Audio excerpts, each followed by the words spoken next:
भक्ति का मतलब केवल अगरबत्ती, धूप बत्ती और आरती घुमाना नहीं है। भक्ति का मतलब है यदि युद्ध का अवसर है तो अर्जुन से भगवान आदेश कर रहे हैं अपने भक्त को, माम निस्मर युद्ध च, मेरा स्मरण कर और अपने कर्तव्य रूपी युद्ध का पालन कर। भक्त का मतलब है सोने से जागने तक, जागने से सोने तक जितनी क्रियाएं हैं वो सब धर्म पूर्वक करूंगा। अपने देश के लिए, अपने धर्म के लिए मैं अपने प्राणों को बलिदान कर दूंगा। और नाम जप करते हुए धर्म पूर्वक चलता है वो महान भक्त है। भक्ति को बहुत कमजोर मत समझाए। हम कह रहे कभी तुम मंदिर न जाओ, जाओ अच्छी बात है, लेकिन तुम्हें समय नहीं मिलता है मत जाओ।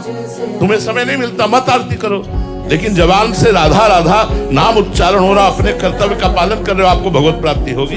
इस बात को समझना है। चाहे व्यापार हो, नौकरी हो, किसानी हो, जो भी आप कर्म कर रहे हो वो भगवान को समर्पित कीजिए, यत् करोषि, और नाम जप कीजिए, हो गई भक्ति। भक्ति को आप एक छोटे दायरे में मत बांधिए। ये छोटे दायरे में बांध दिया गया है कि थोड़ा इत्र, थोड़ा चंदन, थोड़ा इसी का नाम भक्ति नहीं। महान भक्त अर्जुन जैसा भक्त कौन होगा?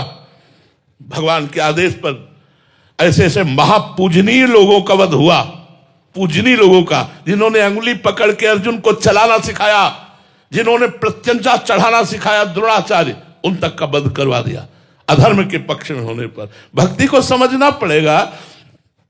भक्ति का अगर सही स्वरूप समझोगे तो सामने भगवान भी आ जाए, अगर विपक्ष में है तो हम उनको भी ललकार देंगे, उनसे भी लड़ जाएंगे। जैसे भीष्म पितामह जी ने तान तान के भगवान के शरीर पर बाण मारे, और भगवान के महाभागवत भक्त है, श्री कृष्ण भक्त होते हुए भी श्री कृष्ण को मारा बाणों के द्वारा। यह है भक्ति का असली स्वरूप। क्योंकि मैं आपका पर्सनल हूं, आपके आदेश का और आपके हुक्म को मैं नहीं टाल सकता। जैसे जय और विजय, रावण और कुंभकर्ण बनते हैं तो भगवान राम का विरोध करते और जानते हैं कि स्वरूप से मैं जय विजय हूं और ये मेरे स्वामी भगवान नारायण है, भगवान हरि है। लेकिन लीला में अगर आ गए तो कहां राम रन हतो प्रचारी, अंतिम समय तक बोल करके वो यही